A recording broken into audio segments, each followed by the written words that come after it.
Hey everybody, how you doing today? I want to start off by saying thanks for being subscribers and watching my girls fishing videos. Wanted to do a little background story on this boat here that I gave to her for her anniversary present. Actually, a good customer of mine wanted to pay for a beach house for us for a weekend, and we couldn't neither one of us get away. And I told him, I said, my wife loves to go fishing, and I said, if you want to do anything, help me find a boat. I can't really afford to buy one right now. And he helped me out. He had a friend that his brother passed away, and this boat was sitting. It was in shambles. It was back underneath the trees. The whole thing was literally full of leaves, and it was a mess. The tires were flat on the trailer. The only thing good about it was this 50 horsepower Yamaha that was on the back,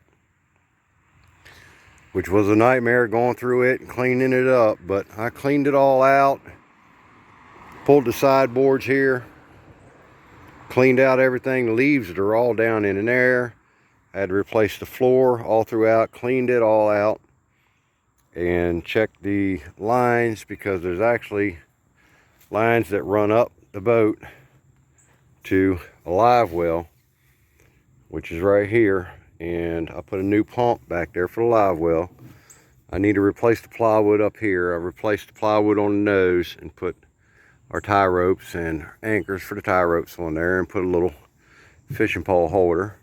Had to rewire for the lights. I got the front light working, and we also have a tail light back here that goes on the back. It's inside the little box over there. That little side right there, that actually flips up, and that's storage. I'll show you that here in a minute. Had to put a strap and get a new battery for it. I found that in the sun, the tank that I have sitting there would swell up. So I built that little box right there to, at least while we're out there on the water, to keep it from swelling up so much. The steering was completely locked up on it. I mean, you couldn't even turn the steering wheel a bit. So I had to actually take the motor, unbolt it from the back here, lift the motor, disconnect the steering rod right here, slide the motor over, and get this greased up. And I finally got it to break free and got the motor turning. Now the motor, this was this was a lot of work. Now mind you, I've worked on a lot of things in my lifetime. I've built go-karts, mopeds, all kinds of stuff. Built hot rods when I was younger. Worked in junkyards after school and on the weekends. This thing has 4 carburetors. This is a 4-stroke. So what you have to do, I tried to start it the first time, and I did get it to start, but it was leaking gas all down through here. It would not run. You could tell it was running on possibly 2 cylinders. You have to pull the cover up here, take the air, actually unbolt the air cleaner, unbolt all the carburetors from the back here, and take it all off at one time. Then once you do that, you have to disconnect your air cleaner, and then you have to separate these carburetors. 1, 2, 3, 4. And then you have to take these carburetors apart. Well, what I did the first time is I took them apart, cleaned them up, put them on there, got it running a little better, but it was still missing. Finally, I think after about the 7th time, I ordered a kit and went ahead and rebuilt all 4 carburetors, because I got tired of messing with them. I said, the heck with it, I'm not doing this anymore. I'm just going to go ahead and go through it. Had to replace a few fuel lines, put a new fuel filter, new fuel pump, new spark plugs, checked the coils. Coils were good on it. Also, there's here's one of the little pumps. I had to replace, it's up underneath here, you won't see it, but there's a little electronic like choke that when you first start it up, it chokes everything all at once. There's 2 of them on here. Had to replace one of those. Finally got the motor running good and ordered a synchronizer kit. Synchronized all 4 carburetors and got it going.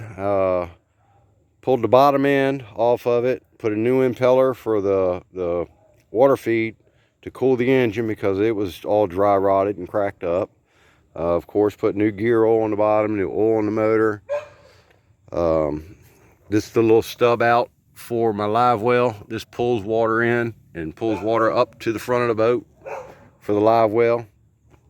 Had to put a new bilge pump in it.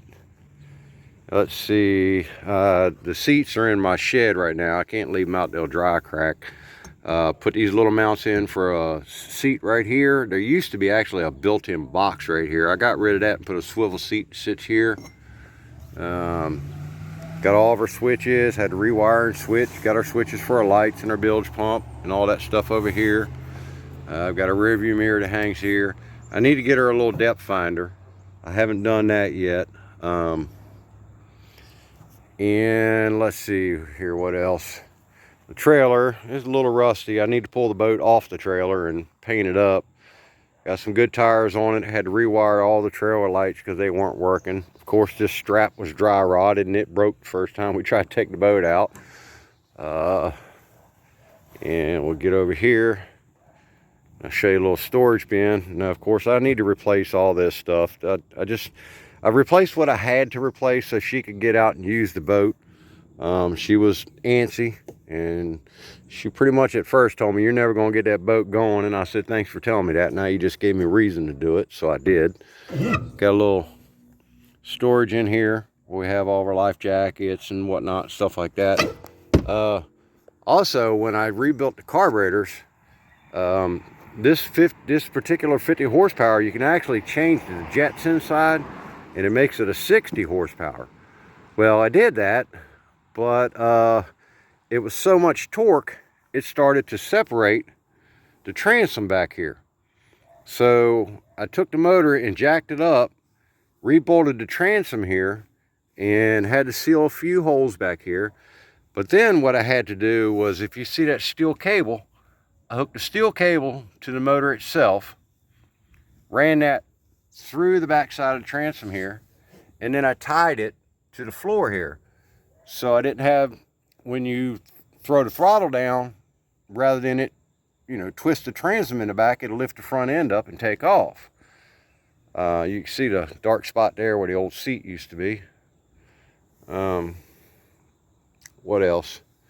That's about it. It's been a good boat. I probably have, my customer found it for me.